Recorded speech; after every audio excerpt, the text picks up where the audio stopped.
For USCFootball.com, I'm Jack Smith alongside Ryan Abraham for instant analysis from USC win over Notre Dame, one of the biggest in the Coliseum in a very long time. It just felt different here tonight. What are your overall thoughts from tonight's game? Yeah, 38-27, beating Notre Dame. USC's 11-1 in the 2022 football season. Lincoln Riley's first year. Absolutely insane. It's hard to believe when you look back. It was almost a year ago that they hired Lincoln Riley, a 4-8 team, losing the Cal on championship weekend. Now they're playing for a championship. They're the number one seed in the Pac-12 Championship. Still, as of right now, we don't know who they're playing, Oregon or Utah, and the players don't seem to care about it. But really big win here, Jack, in the Coliseum that just took control early in the game. Notre Dame decided to kick off to USC. Probably a bad idea. Trojans score, and then they never looked back. They never trailed in this one. And you never felt like this was going to be in doubt. Notre Dame would kind of creep back, but the defense played really well. The offense did what they needed to do.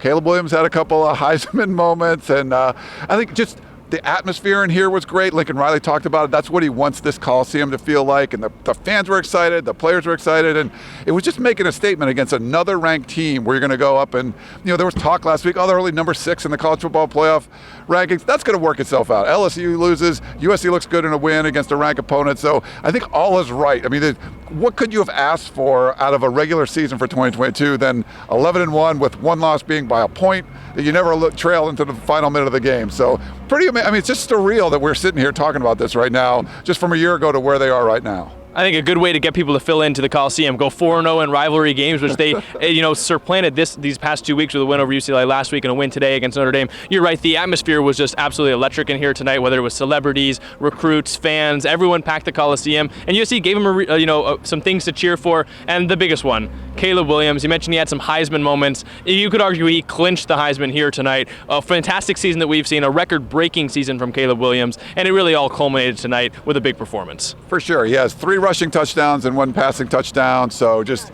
the way he's been able to put up numbers, and it's different every week. This wasn't a 470-yard passing output like he had last week against Notre Dame, 232 yards, but, really efficient and took off when he needed to. Notre Dame came after him. Like there was some serious rush, and it could be him going to his left, going to his right, just making some crazy escapes. Lincoln Riley gave him a little crap about that one bad play where he got sacked for, he said, 20-yard sack, or it wasn't that much, but it was something like that. But when you just see these Houdini-like moves where he's going through and it looks like he's dead to rights, turns around. There was one fourth and 26 or something. He ends up completing a 15-yard pass or something. There's still 4th and 12 left. But just, he gets away. It looked like it was going to be a 20-yard sack, like a real 20-yard sack, and he gets away and finds Mario Williams. Just makes plays like that. It's been crazy. He did a Heisman pose a couple of times, and he said that wasn't his design. That was more of his teammates. He goes, he doesn't really think about that kind of stuff. And Lincoln Riley's been around a lot of Heisman Trophy winners and people that have gone to New York. Caleb Williams is definitely going to New York. He has a good game in the Pac-12 Championship game. He could solidify it. This might have. I think there's still one more game championship weekend, but, with C.J. Stroud not having a great game and them losing, Ohio State losing to Michigan, he's the front runner. Those were the 2 top guys, and now I think he cements it. 4 more touchdowns, 3 rushing touchdowns, so many highlight plays. I think it's going to be his to lose as long as he doesn't lay an egg on Friday in Las Vegas. Yeah, I would say if he didn't have his Heisman moment already, he definitely did with his clinching touchdown where he iced the game on a 4th down. He rushed, there's 4th and 2, ran for 16 yards for a touchdown. He also set some records today, the most rushing yards by a quarterback for a USC single season of all time. He also set the USC single season quarterback total touchdown record today. I think he's all the way up to 44 on the season. What an incredible season for Caleb Williams. We saw early on that he could be something special, but it really hasn't slowed down. He keeps getting better and better, despite the defenses and the teams he's playing also getting better down the stretch. Yeah, and it's not just, he's not a one-trick pony. He can beat you a whole bunch of different ways. He threw for half as many yards this week that he did last week and still had a great game. And that's one of the things you have to love about his game. And he just is going to do what is needed to win. Sometimes the situation's different. You can't, he's not a hammer and everything's a nail. He has a whole toolbox. So he could attack a problem a different way depending on what it is. I want a Phillips screwdriver for this one. This one's a hammer. This one's an axe. Whatever it is, he kind of figures out what you need to do and fixes the problem. And that's why I felt very confident towards the end of the season that he's never really been in a situation where he screwed up at the end. Oregon State, he comes up with the winning, play. Against Utah, he did it. He scores, but Utah comes back and gets a 2-point conversion. He never had an opportunity, really. There's only 30 seconds left. If he was going to have an opportunity at the end of a game, you just feel confident whatever needs to happen, he will make it happen. And that's part of what, if he ends up winning the Heisman, that's going to be part of his Heisman story, that it's not just he runs back. Michael Penix at Washington throws a beautiful ball all the time. Like Caleb Williams does that, but he does a lot of other stuff too. And just how versatile he is and how well-rounded his game is. I think that's part of it. And that's why, a big reason why this team's 11-1. Yeah, and the USC offense did the exact same thing today. Obviously, they passed for tons of yards against UCLA last week. Everyone talking about the Notre Dame defense coming into this week. Lincoln Riley decided to switch it up, give Notre Dame a taste of their own medicine. They heavily leaned on the ground game. Caleb Williams, Austin Jones, the offensive line were big pieces of that. USC runs for 204 yards, and they kind of go run first, which is the first time that Lincoln Riley's done that this year. What impressed you most about the way that Lincoln Riley and Caleb Williams and the offense prepared for this game? Players and coaches say they don't listen to the media, but sometimes they listen to what's being said. And to rush, to be called not physical, and Notre Dame's going to run for 1,000,000 yards and all this stuff. Well, USC outrushed Notre Dame more than 20, like 204 yards to 90 or whatever. So that's a big deal. And I think that's something they take pride in. Alex Grinch took a lot of pride in what they were able to do to limit the ground game. Even last week, Zach Charbonnet being held under 100 yards. He had 150 yards in 4 straight games, I think 106. And USC holds them to like 95 or whatever. This was a good, they have a 3-headed, monster, a tailback, and just Notre Dame just wasn't getting what they wanted in the run game. And like you said, it was a role reversal, and some of it was the early part of the game. This was played at Notre Dame's pace. This wasn't a back and forth game. USC had, I think, 4 possessions in the first half, 3 scores, and then 1 Caleb Williams punt. He had 1 punt in each half. But this was more of a Notre Dame pace, but USC was able to keep moving, grinding it out. They were taking 5 minutes of drive or whatever it was, and Notre Dame sort of got in a position where they had to score quickly. To their credit, they were doing it a little bit in the second half, and USC kind of had to respond, but it was definitely a role reversal. I think everyone on the team wanted to be physical, and I talked to Austin Jones afterwards, and 2 games in a row, over 100 yards, stepping in, valiantly for Travis Dye, someone that's inspired him, and him being out here I think helps a lot. But it was a great effort on the ground from the USC, the offensive line, the ground game, but also the defensive side. I thought they were flying around. They gave up some big plays and all that, but forcing a couple more turnovers, and I think they really were getting after the Notre Dame running backs and doing a really good job there. Just, again, the tight end maybe went off a little bit. I think 8 catches, 98 yards and 2 touchdowns, I think. Yeah, for Meyer. And he looked really good.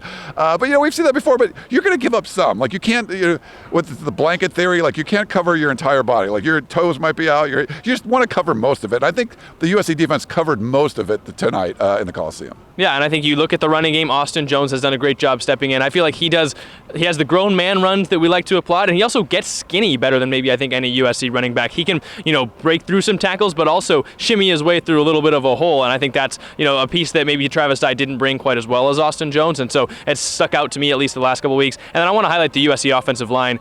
A, they're able to bust up some holes for Austin Jones. B, all these Houdini plays we're seeing from Caleb Williams would not be possible if not for the initial protection that they gave for Caleb Williams, and then also sealing blocks when Caleb gets out of the pocket or is scrambling around. You rarely see a holding play called on the USC offensive line when he does that. I think they deserve a lot of credit for what USC's been able to do the past couple weeks. Yeah, I think they got 2 holds on 1 drive, and that's when Caleb ended up having to punt. But for the most part, they've been really good, and that's not easy. Even we talked to Austin Jones about this, Jordan Addison, guys are like, what happens when, if you're a receiver, keep everything alive. We got to keep ourselves alive. Keep running wherever you got to go, because he's going to find you. He's going to get away. And if you're like an Austin Jones, your head's on a swivel trying to block and everything. And I thought the offensive line did a really nice job, and we saw Andrew Voorhees go out at the end of the game, so they had to shuffle it up a little bit. Didn't seem to miss a beat. But so I thought they did a nice job. And you mentioned, getting skinny in the hole. And I'm up in the press box watching with binoculars a lot of times, where you're just kind of focusing on the line. And sometimes there's a pretty big hole. And Austin Jones does a really nice job hitting it and just taking what's there. And you're just like, oh, that looks like a 4-yard run. No, it's 8. And he just can get the extra yards afterwards. But sometimes, like you said, he gets skinny and sort of navigates that hole where he can kind of shimmy and get through it.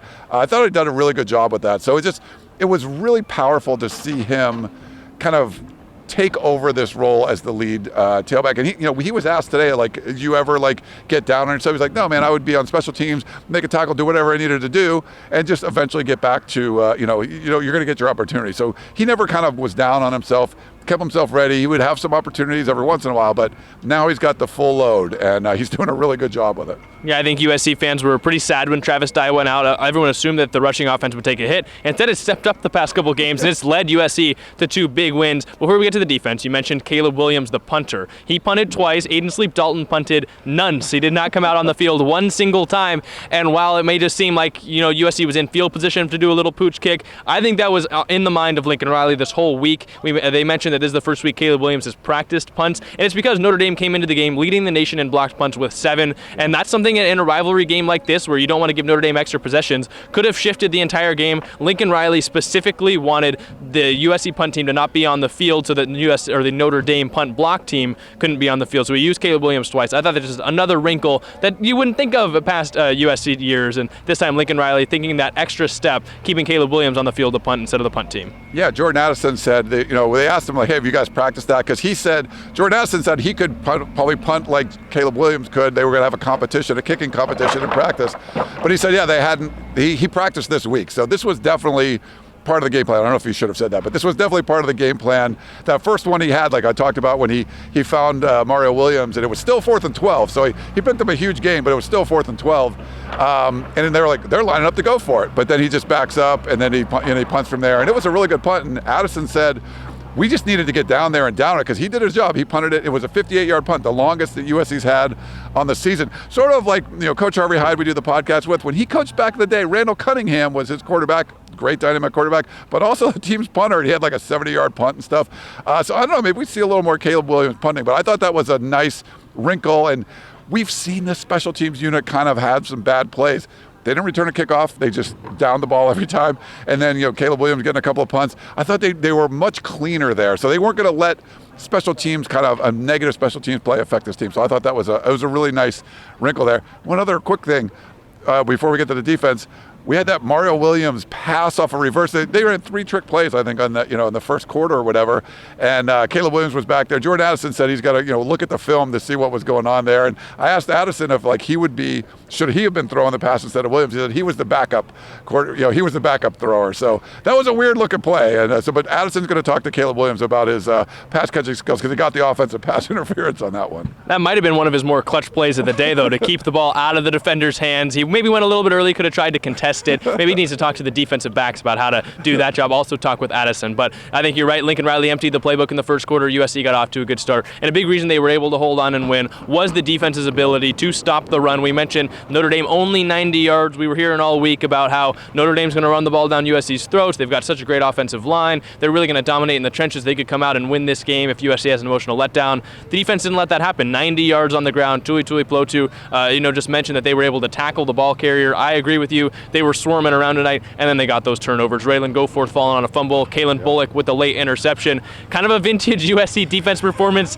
this year, but they were much better at stopping the run these past couple weeks even than they have been for the majority of this season. Yeah, it was like a bend but don't break thing, and that with that fumble I almost tweeted out like, all right, here's they get Notre Dame to about the 25-yard line. I'm like, this is the spot where USC kind of either gives up a touchdown or makes a play and gets a stop, and he could even just be forcing a field goal at that point. You would have felt confident, but that kind of missed snap or whatever it was, and then and Raylan Goforth jumps on it. Huge play from the defense, and Alex Grinch, definitely took pride in the fact that they were going to try to be physical in this. He hated that last garbage touchdown drive, which I get it. We remember the Rice game, they give up like a late touchdown too, and didn't like that so much. But for the most part, they were able to get enough stops and give the offense enough opportunities.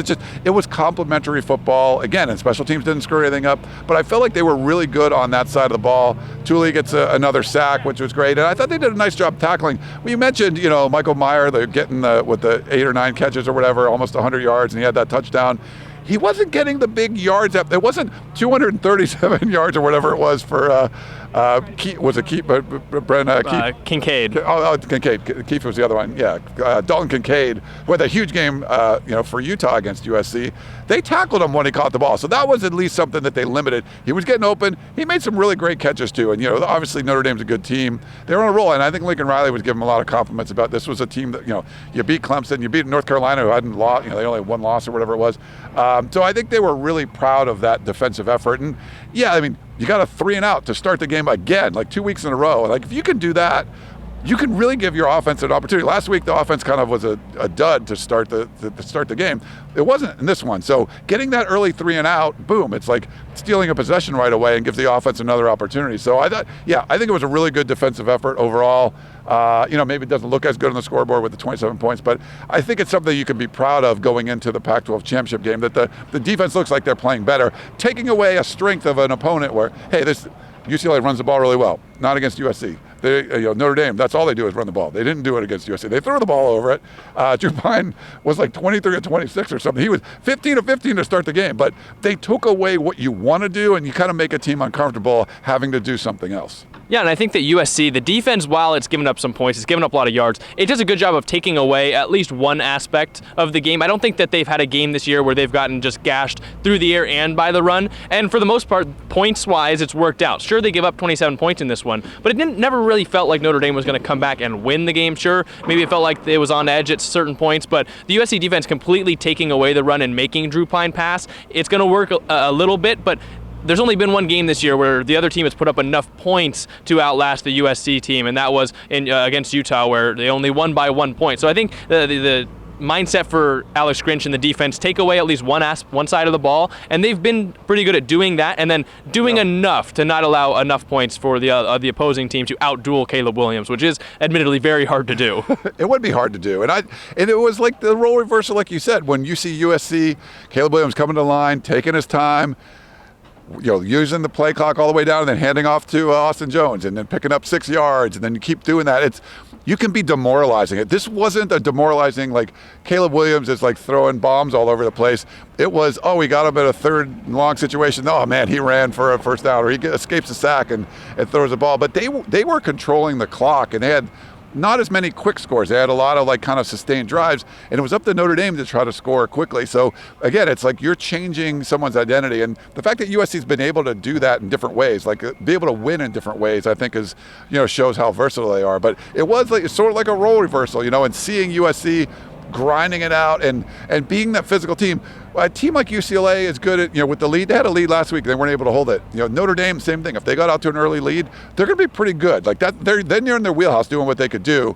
USC was able to bounce back even at giving up that early lead early on last week. This week, they got it. They just jumped on Notre Dame. And I give Notre Dame credit. I think they were fighting back hard. But like you said, you never felt like the game was going to be in doubt. Like they were going to try, but this was not in their wheelhouse. They were like facing a change-up pitcher and their fastball hitter. It's just like, this is not my day. You needed a different scenario for Notre Dame to win this game. And the way the game was playing out, you just felt like this was going to be USC's to win. And I think the Coliseum felt it, and I think we got to end with this. The atmosphere was unlike anything that we've seen this season, the past couple seasons in the Coliseum. You had probably 70,000 people here, Notre Dame and USC fans. It was very loud. Heisman chants breaking out for Caleb Williams. Probably the biggest recruit section that we've seen, which is going to be a doozy of a 2-star podcast episode for Chris and Gerard. But it just felt like a different atmosphere here in the Coliseum. What Lincoln Riley and Mike Bone wanted to happen at some point in Lincoln Riley's tenure, I don't know if they expected it to be the Notre Dame game this year and moving to 11-1, but the Coliseum was different tonight.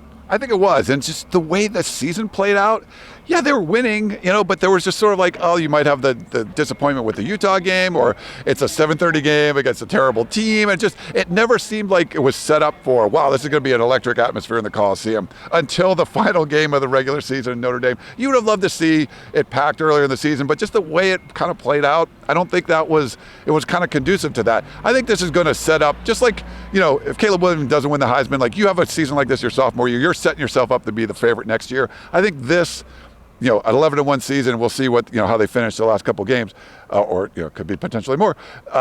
How that sets up for next year, season ticket sales, more people coming out. And this was sort of like a prove-it year, I think, on the recruiting trail for the fans and everything. And, if you come out and win a Pac-12 championship and potentially win a Heisman Trophy and maybe make your first ever college football playoff appearance, I think there's really no excuse left for the fans not to show up for Rice, show up for, a terrible Stanford team. Whatever it is, I think that's what you're going to have to do. So this sort of was like a good way to end like your Coliseum run for 2022, and you hope it's something you can build on next year, especially if, they win a couple more games still. And they were undefeated at the Coliseum this year. The first time USC could say that in a long time, I think 2017. So Coliseum fans should be, revved up for next year. They're going to have to travel out to Las Vegas to see USC play in the Pac-12 title game. Not sure what the score scores right now between Washington and Washington State, but if Washington wins, it's Utah. If Washington State wins, it's going to be Oregon in Vegas. Again, we don't know who USC would prefer to play. I think if I'm USC, I want to play Utah again. Lincoln Riley has a great track record when playing the same team for a second time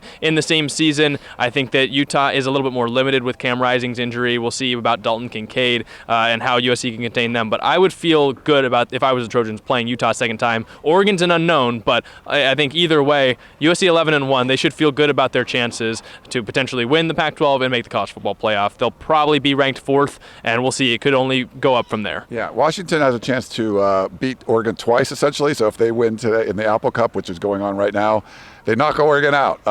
For me, I think Utah put up a 60 burger today. It was Colorado, and Bo Nix doesn't look like he's himself. But if you're like USC, I think you probably want to play Oregon just with that's the head-to-head recruiting battle team that you're going to be playing a lot. I think the revenge factor, Thule talks about it too, the revenge tour this year.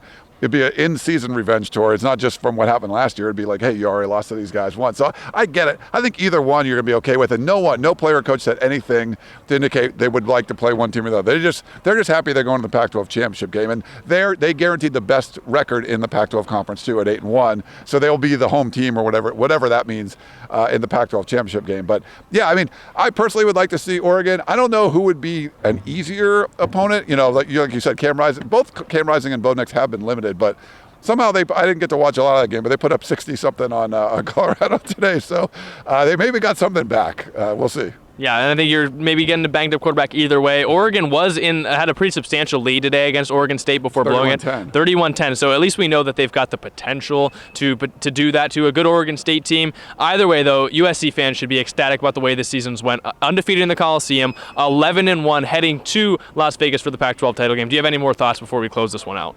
No, it's great. I think USC fans enjoyed it. If you can make it out to Las Vegas, certainly do that. I went to the Pac-12 Championship game last year for Utah and Oregon, and it was a lot of fun. A ton of Utah fans. We'll see. I think if you get a lot of USC fans there, it's like a 4-hour drive from LA. You should definitely go out and check it out. Special seasons don't happen all that often, especially coming off of a 4-8 one. So enjoy it. Soak it up as much as you can. If you can get to Las Vegas, I certainly would advise doing that. Well, this could be the last time you see Heisman Trophy season from Caleb Williams before he eventually gets crowned the Heisman winner, if he is able to have another good performance. You just can't say enough about what USC's done this season. It'll be our last time in the Coliseum. We saw them go 7-0 here, so a fantastic season for USC and Caleb Williams. For sure, and Jack, been a great job. I've been having a lot of fun doing these with you and with our whole team. So USC fans, we got a 75% off sale at uscfootball.com too, so make sure you check out that. But man, this is what you want. Enjoy it. I don't want to hear any complaining on the P. Just have fun enjoying this team, enjoy this win, beating both rivals, going 11-1, going to the Pac-12 Championship game, soak it all in. I would say that would be my recommendation for USC fans. Yeah, and soak in all the content on the website, uscfootball.com, here on YouTube at Inside Troy, and join us tomorrow night for Tunnel Vision to recap this win even deeper tomorrow at 7:30 or 7 p.m. Pacific time on this YouTube channel right here. But thank you guys so much for tuning in. For Ryan Abraham, I'm Jack Smith. Check out uscfootball.com for more.